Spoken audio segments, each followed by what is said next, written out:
News అని ఒకటి ఉంది, అక్కడ దరిద్రమోహం వేసుకుని వస్తాడు ఒకడు. అది న్యూస్, అది బాగా పక్కా వైసీపీ ఛానల్. సో ఆడే చాలా బాధపడుతూ ఉంటాడు ఎప్పుడు. రఘురామకృష్ణరావుకి దీనివలన కూటమికి చాలా నష్టం కలుగుతుంది, చంద్రబాబు నాయుడు గారు ఎందుకు సాధిస్తున్నారని ఏడుస్తూ ఉంటాడు దైత్యుడు ఎప్పుడు. సరే, వైసీపీ ఛానల్ ఏడుస్తుందంటే దాని అర్థం ఏంటో మనం అర్థం చేసుకోవచ్చు కదా. అలాంటివి కొన్ని ఉన్నాయి. ఎవరు ప్రజా చైతన్యం అంట ఆడొకడు, ఇంకేమి ఉన్నారు 2-3 ఛానల్స్, ప్రొఫెసర్ రమేష్ అని. సో ఇలాంటి బ్యాట్స్ ఉన్నారు. సరే ఏదో they are getting paid, that's all right. అది వాళ్ళ జీవన విధానం, దాన్ని మనం ఒక రకంగా కాదంటానికి లేదనుకోండి. అయినప్పటికీ కొంచెం ఉన్నదన్నట్టు రాస్తే బాగుండేది. అలా రకరకాలుగా మరి వాళ్ళు రాసుకున్నారు. నిన్న కూడా ఓకే నువ్వు వేరే పిటిషన్ వేసుకో అని చెప్పి అక్కడికి శ్రావణ్ కుమారుడికి ఏదో అనుమతి ఇచ్చినట్టుగా కొన్ని నీలి ఛానల్స్లో రాసుకున్నారు.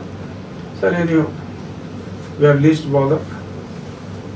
మనం ఎల్లుండి ఉదయం చక్కగా శంకుస్థాపన కార్యక్రమం చేసుకోబోతున్నాం.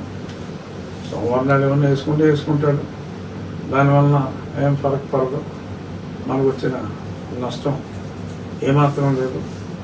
నిన్ననే ఫస్ట్ ట్రక్ కృష్ణశిల డౌన్లోడ్ అయింది. రాబోయే 30-40 రోజుల్లో ఇంకొక 20 ట్రక్ లోడ్లు మెటీరియల్ వస్తుంది.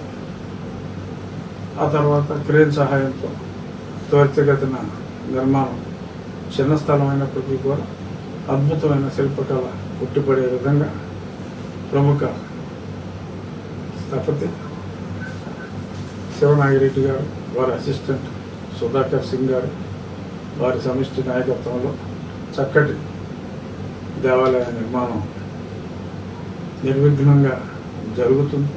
గతంలో కూడా చెప్పా, మరి విశ్వామిత్రుల వారు తపస్సు చేస్తూ ఉంటే మరి కొంతమంది రాక్షసులు ఆ తపోభంగం చేయడానికి పూనుకున్నప్పుడు ఎలా అయితే మరి శ్రీరాముడు అప్పుడు డైరెక్ట్గా వచ్చి ఆ తపోభంగం నుంచి ఆ యాగం జరిగేలాగా చేశారు.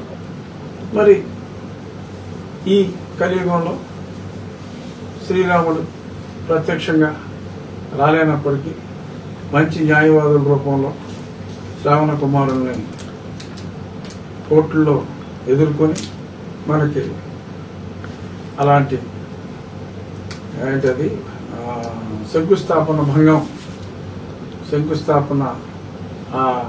అది దానికి ఎటువంటి ఇబ్బంది లేకుండా మరి మన న్యాయవాదులు కాపాడారు. న్యాయమూర్తులు సరైన న్యాయం చేశారు. ఇప్పుడు మరి ఇంకా మరి వాళ్ళు విసుగు చెంది ఆపుతారో లేదో చూద్దాం. రాజమండ్రి కుమారుడు ఏదో మాట్లాడాడు, వారికి జ్ఞానం బహు తక్కువ. సో అంచేత వారి అజ్ఞానంతో ఏదేదో మాట్లాడారు. శ్రావణ కుమారులు, హర్ష కుమారులు ఇత్యాది కుమారులు ఇంకా కొంచెం గొనుగుతూనే ఉన్నప్పటికీ మీ గొనుగుడు, మీ ఏడుపులే మేము వేద మంత్రాలుగా, ఆశీర్వచనాలుగా భావిస్తాము. ఓ నీలి కుమారులారా, మీ ఏడుపులు, మీ పెడబొబ్బలు మేము ఆశీర్వాదములుగా భావించేదమని మీకు సవినయంగా తెలియచేస్తూ మరి ఎంతటితో మీరు విశ్రమిస్తే సంతోషం, విశ్రమించకపోయినా ఓకే, నో ప్రాబ్లం అని తెలియజేస్తూ భక్తులందరికీ అంటే నేను ప్రత్యేకంగా ఇన్విటేషన్ లాగా వేసి ఒక్కొక్కరికి సమయం తక్కువ కాబట్టి పిలవలేకపోతున్నాను. అనువుగా ఉన్నవాళ్ళు, వీలు చేసుకుని రాగలిగిన వాళ్ళు ఎల్లుండు మే 3 ఉదయం 7:14 ముహూర్తం. దగ్గరలో ఉన్నవాళ్ళు, వీలైన వాళ్ళు, వీలు చేసుకుని రాగలిగిన వాళ్ళు వచ్చి ఈ చక్కటి కార్యక్రమాల్లో పాల్గొవాలి. అలాగే మరొక్కసారి ఎన్నో వేల మంది వారి వంతు సహాయంతోనే ఇది ఏ ఒక్కడి డబ్బుతో కట్టే దేవాలయం కాదు. ప్రజలందరూ రాష్ట్ర వ్యాప్తంగా, దేశవ్యాప్తంగా, ప్రపంచవ్యాప్తంగా ఉన్న తెలుగువారు వారి వారి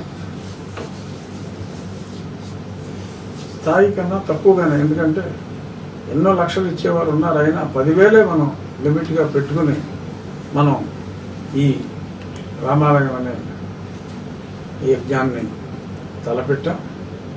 ఒక చక్కటి షేప్కి వచ్చింది. ఈ క్లియరెన్స్లన్నీ ఇచ్చిన కలెక్టరేట్, ఇతర మున్సిపల్, ఇతర డిపార్ట్మెంట్ వారందరికీ కూడా గతంలో కూడా మనం ధన్యవాదాలు తెలియజేసాం. మళ్ళీ మరొకసారి ధన్యవాదాలు తెలియజేస్తున్నా.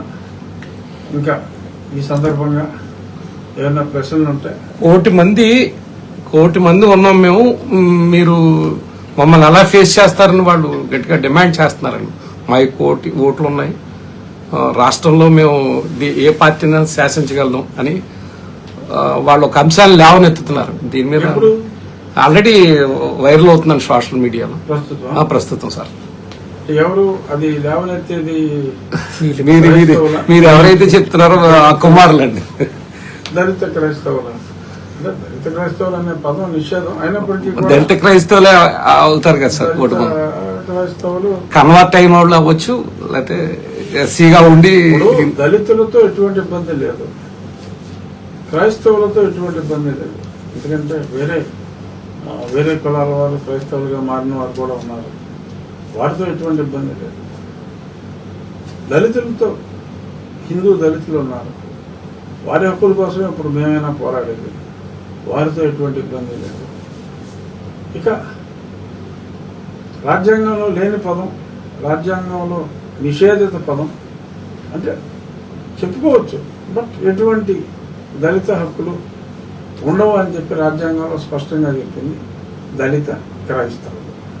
సో ఆ దళిత క్రైస్తవులు ఉండొచ్చు. నేనే చెప్తున్నాను కదా, 18% రికార్డులో 1.8% ఉన్నప్పటికీ 10 రెట్లు ఎక్కువగా దళిత క్రైస్తవులు అయితే 18% ఉంటారు. క్రైస్తవులు 24 ఉండొచ్చు, బట్ దళిత క్రైస్తవులు 18% ఉండొచ్చు. అనగా ఆ 18 మంది ఛాలెంజ్ అని, తర్వాత అప్పుడెప్పుడు దొంగల సినిమా వచ్చింది, చిక్కల మీద లెక్క అంటాడు మోహన్ బాబు గారు. దానికి ముందు సినిమా వచ్చింది భలే దొంగలు, ఊరు మందే తోసేయి, గుర్తుందా? మోహన్ బాబు ఊరు మందే తోసేయి.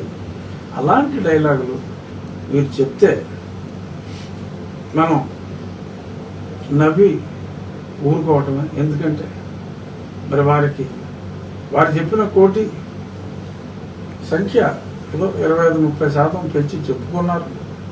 సరే, చెప్పుకున్నప్పటికీ మరి అలా పెంచకుండా, ఆ 30% పెంచకుండా మరి చెప్పాలి అంటే ఇంకొక 5 కోట్లు ఉంటారు.